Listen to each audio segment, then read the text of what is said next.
కొట్టుకుంటున్నారు, ఎవరు మధ్యలో దూరి దాన్ని సమర్థించాలా లేకపోతే దాని గురించి విశదీకరించాలా, అదే అర్థం కాని విషయం అండి. నేను ఆ రోజు కూడా ఆ ఫ్లెక్సీ అక్కడ ఎందుకు పెట్టాలి, SIT CBI investigation part of the investigation ఎందుకు అక్కడ ఫ్లెక్సీలు అని నేను వాదన చేసినాను.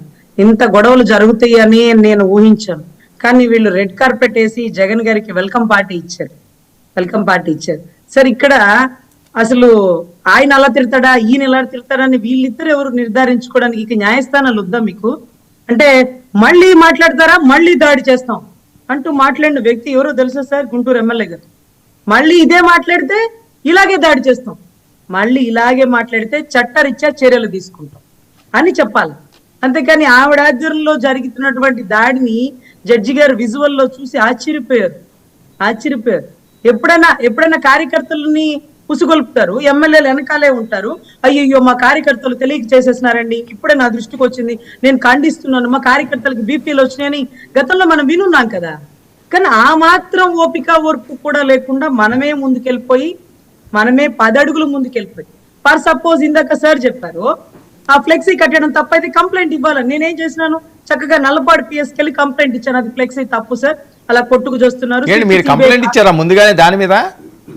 అవును సార్ ఇచ్చాను సార్ కంప్లైంట్. కాకపోతే ఇప్పుడు ఈ ఇన్సిడెంట్ జరగకముందు కాదు, ఈ ఇన్సిడెంట్ జరగకముందే జరగకముందు కాదు సార్, ఈ ఇన్సిడెంట్ జరుగుతుంది అనుకున్నాను. గొడవలు బిగిన్ అయ్యే ముందే ఇచ్చినాను సార్. కాకపోతే ఈ లోపుకే నిప్పంటి చేసుకున్నారు, అదే ఆశ్చర్యం. అయితే అప్పటికైనా ఫ్లెక్సీ తీసేయండి అని అంటే మేము తీయం, ఈ ఫ్లెక్సీ ఇలాగే ఉంటాం, మేము ఇలాగే.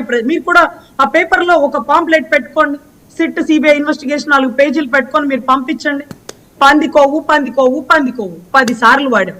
ఆ ఇన్వెస్టిగేషన్ లో ఫస్ట్ లైన్ లోనే అక్కడ పందికోవు ఉంది, కానీ ఆంధ్ర రాష్ట్రంలో ఉన్నటువంటి ప్రత్యేకమైన ఒక పంది అని రాసి ఉంది.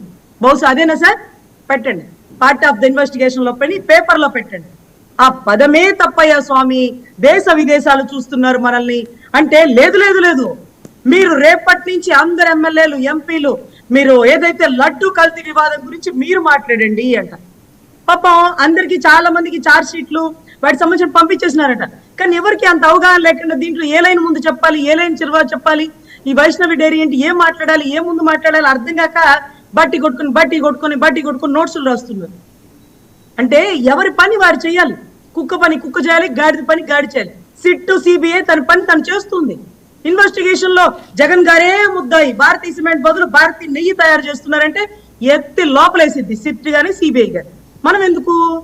మనకెందుకు అంత అత్యుత్సాహం? ఈ లోపే దేశ విదేశాల సంపద గురించి మాట్లాడకండి, స్వామి వారి లడ్డు ప్రసాదం గురించి మాట్లాడే స్థాయి మీది కాదు అని ఎంత పెద్ద మంది రాష్ట్రాలండి, మహారాష్ట్ర నుంచి ఫోన్ చేసి చెప్తున్నారు. ఈ రాష్ట్ర రాజకీయాల గురించి ఎంపీలు మాట్లాడుతున్నారు, డోంట్ ఇన్వాల్వ్ అని. అదేంటి? కానీ ఇక్కడ మాత్రం మీకు పేపర్లు పుంకాలు ఇచ్చేసి మీరు ప్రిపేర్ అయిపోండి. సిట్ సిబిఐ ఇన్వెస్టిగేషన్ చెప్పేసేయండి, మీడియాలో మీటింగ్ పెట్టండి. ఎవరు పెడతారు? రమ్మను ఒక్కళ్ళని మీటింగ్ పెట్టమని. ఏం తెలుసా ఇన్వెస్టిగేషన్, ఆ పార్ట్ ఆఫ్ ది ఇన్వెస్టిగేషన్ ఏం అక్యూజ్డ్ పార్ట్ వచ్చింది, ఎవరి ప్రభుత్వంలో జరిగింది, 100 రోజుల తర్వాత వచ్చిన ఇన్వెస్టిగేషన్ పార్ట్. జగన్ గారి భారతీయ సిమెంట్ బదులు ఏమైనా నెయ్యి తయారు చేసుకుంటున్నారా? ఆయనకి కేసుకి ఏం సంబంధం? ఒకవేళ ఉంటే ముద్దాయిలు అరెస్ట్ చేస్తారు, మనం ఏమైనా ఫోటోలు వేస్తాం, మనం ఎలా ఫ్లెక్సీల్లో ఫోటోలు వేస్తాం. ముద్దాయిల్ని రోడ్డు మీద నడిపించకూడదు సార్, అది తప్పు సార్. రేపటి రోజు వాళ్ళు నేరం చేయలేదని వస్తే వాళ్ళు ఊరేసుకొని చచ్చిపోతారు సార్. నేరగాడికి నేరారోపణ కాబడిన వ్యక్తికి తేడా ఉంటది సార్ అంటే మేము ఇంతే చేస్తాం, ఇది మా ప్రభుత్వం అని చిట్టుకలేసి రోడ్ల మీద నడిపించారు. ఇదే మాట డీజీపీని అడిగారు ఒక రిపోర్టర్, సార్ ఇలా నడిపించారు అంటే వెహికల్స్ లేవండి అందుకనే నడిపించినాం అన్నాడు. కానీ ఈ రాష్ట్రంలో ఇది ఇంప్లిమెంట్ అయిందని చెప్తే ఆయన ఉద్యోగం పోయింది. మీరేముంది 5 ఏళ్ళు ఉంటారు, మళ్ళీ ఉండరు, మీరు వెళ్ళిపోతారు, ఇళ్ల మడికి తలుపులు వేసుకుంటారు, విదేశాలకు వెళ్ళిపోతారు. వాళ్ళు ఎటు పోవాలి పాపం, మిమ్మల్ని నమ్ముకుని.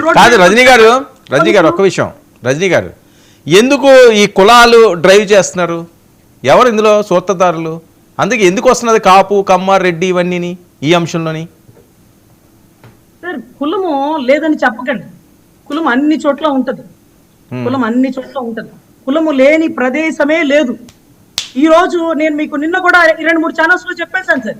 ఏమనంటే ఏమ్మా హోంశాఖ నన్ను తీసుకోమంటావా, నేను తీసుకుంటే ఎలా ఉంటుంది అని గౌరవ పవన్ కళ్యాణ్ గారు అడిగారు. ఎక్కడ బూతులు ఎట్లా అని తిట్టరు కూడా సరదాగా అన్నారు. అనగానే మందకృష్ణ మాదిక్ గారు వచ్చి ఏమన్నా మాట్లాడితే అసెంబ్లీలో మాట్లాడాలా, కేబినెట్ లో మాట్లాడాలా, పబ్లిక్ మీటింగ్ లో మాదిరి ఆడపిడి గురించి మాట్లాడతాను అని అడిగినారు సార్. అరే ఆయన ఎవరు అడగడానికి? పదవి ఇచ్చింది పాపం ఆయన కదా, చంద్రబాబు గారు కదా, ఆయన కదా అడగాల, ఈయన ఎందుకు వచ్చినాడు? సార్ వాళ్ళ కమ్యూనిటీ అండి సార్. అవునా, నాకు ఆవిడ ఎస్సీ అని తెలుసు కానీ ఎస్సీలో సబ్ కాస్ట్ తెలియదు సార్. అబ్బా, మందకృష్ణ మాదిగన్న వచ్చి ఒక ఆడబిడ్డ వైపు నిలబడ్డాడు. సో అది కులంలో ఒక నాయకుడు ఉంటే మన కులం ఆడబిడ్డకు వచ్చినప్పుడు వాళ్ళు అలా బయటకు వస్తారు. ఫర్ సపోజ్ నేను క్యాస్ట్ బై కాపు సార్, మాది పెద్ద పాపులేషన్ ఉంటే కాపు సామాజిక వర్గం మీకు కూడా తెలుసు, కానీ ఒక్క కాపు నాయకుడు లేడు సార్. ఒక్క కాపు నాయకుడు ఉంటుండే. ఈ రోజు చూడండి అన్న నా ఇలా అంటున్నారు, చూడన్నా నేను చట్టాన్ని గౌరవించమంటే నా మీద ఇలాంటి ఎలిగేషన్ ఇస్తున్నారంటే ఊడమ్మా వాడు మాట్లాడేవాడు. చూడు ప్రజాస్వామ్యంలో వడిస్తూ వచ్చాడు, కర్రలు పట్టుకుని తిరుగుతాడా? అది నువ్వు తప్పంటే నేను తప్పంటారా అని నా వైపు కూడా ఒక కుల నాయకుడు నిలబడేవాడు. మా కర్మ కాకపోతే ఒక్క నాయకుడు మాకు సరైన వాళ్ళు లేకపోయారు. సో ఇటువంటి పరిస్థితుల్లో కులం వచ్చింది. ఈ రోజు అంబటి రాంబాబు గారు జైల్లోంచి బయటికి రాగానే ఎక్కడెక్కడ జక్కంపూడి రాజా గారు వీళ్ళందరూ వచ్చేస్తున్నారు. ఎందుకని వస్తారు? మరి అంబటి రాంబాబు గారి గురించి మాట్లాడమన్నది ఎవరు? పంత నానాజీ గారు వచ్చి నిన్న నువ్వు ఆ కుక్కవి ఈ కుక్కవి అనేస్తున్నాడు. ఆయన ఎందుకు పిలిపించారు? గంటా శ్రీనివాస్ గారు అయితే వైసీపీ మొత్తాన్ని స్మాష్ చేసి పడేయాలన్నారు. ఆయన ఎందుకు వచ్చారు? కందుకూరు ఘటనకి మంత్రి నారాయణ గారిని ఎందుకు పిలిపించారు? కులం అంతే ఉంటుంది సార్. కులపోళ్ళు వస్తేనే ఆ గొడవల్ని సత్యమనగా చేయగలుగుతారు. మంత్రి నారాయణ గారు పంచాయతీకి ఎందుకు వచ్చారు? ఆయన దేశాక కందుకూరు ఘటనలో ఆయన ఎందుకు కూర్చోబెట్టారు? హోమ్ మినిస్టర్ గారు బొలిశెట్టి గారు శ్రీనివాస్ గారిని ఎందుకు తెచ్చారు? వస్తది, కులం ఉంటది. ఈ రోజు ఫ్లెక్సీ కట్టదయ్యా బాబు, కొట్టుకు సస్తారండి, మేము ఇంతే, మేము కడతాం, మేము పబ్లిసిటీ చేస్తాం, సిట్ సిబిఐ మాకు ఇచ్చేసింది, ఇన్వెస్టిగేషన్ కూడా మమ్మల్ని చేసేమంది అన్నట్టుగా కట్టినటువంటి ఫ్లెక్సీ ఇంత కొట్టుకు చూస్తున్నారు. జగన్ గారు వచ్చారు, రేపు పర్యటన తర్వాత ఆయన వస్తాడు, ఆయన వెనకాల కాపు సంఘాల వాళ్ళు వస్తారు. ఎటువంటి పరిస్థితికి రాష్ట్రాన్ని తీసుకెళ్తున్నారంటే ఆమె ప్రభుత్వంలో ఉన్నా మేము ఇంతే. అసలు ఆయన చంపకుండా కాపాడింది పోలీసులేనంట. 144 సెక్షన్ పెట్టి అటు గేట్లు ఇటు గేట్లు పెట్టి ఒక్క మనిషిని కూడా అటు ఇటు కదపడానికి తీసుకువెళ్ళలేని పరిస్థితిలో పెట్టాల్సినటువంటి పోలీసులు వాళ్ళ పక్కనే కూర్చున్నటువంటి శాఖ చైర్మన్ల చేతుల్లో కర్రలు ఉంటే లాక్కోలేకపోయారు. వాళ్ళ ఉద్యోగాలు కూడా వీళ్ళే చేస్తున్నారు, వాళ్ళకి జీతాలు కూడా వీళ్ళే ఇస్తున్నారేమో, మరి మాకైతే తెలియట్లా. తప్పు ఎవరు చేసినా తప్పే సార్. చట్టాన్ని ఎవరు చేతిలోకి తీసుకోకూడదు. అలా తీసుకుంటే గత ప్రభుత్వం ఏమైందో మనం అంతే అవుతాం. ఏదో కక్కుర్తి కాబట్టి ఎక్కువ కాలం ట్రావెల్ చేయాలన్నాడు, ఇలా చేయడు. ఉండేది 3 ఏళ్లే, ఈ లోపు అన్ని చేసుకుని వెళ్ళిపోతాం అన్నట్టుగా ఉంది. కంగారు అలాగే ఉంది. దయచేసి స్టాండర్డ్స్ ని ఫాలో అవ్వాలండి, ఎందుకంటే రాజకీయ అనుభవం గల పార్టీలు కాబట్టి. సార్, ఎవరు ఎంతకాలం ఉంటారనేటువంటిది ప్రజలు నిర్ణయిస్తారు. కర్రలు స్వయంగా ఏదో కార్యకర్తలు ఎవరో పట్టుకున్నారంటున్నారు. స్వయంగా మేయర్లే సెంటర్లో కర్రలు పట్టుకొని నించున్నటువంటి పరిస్థితులు అన్ని చూసాం. అయితే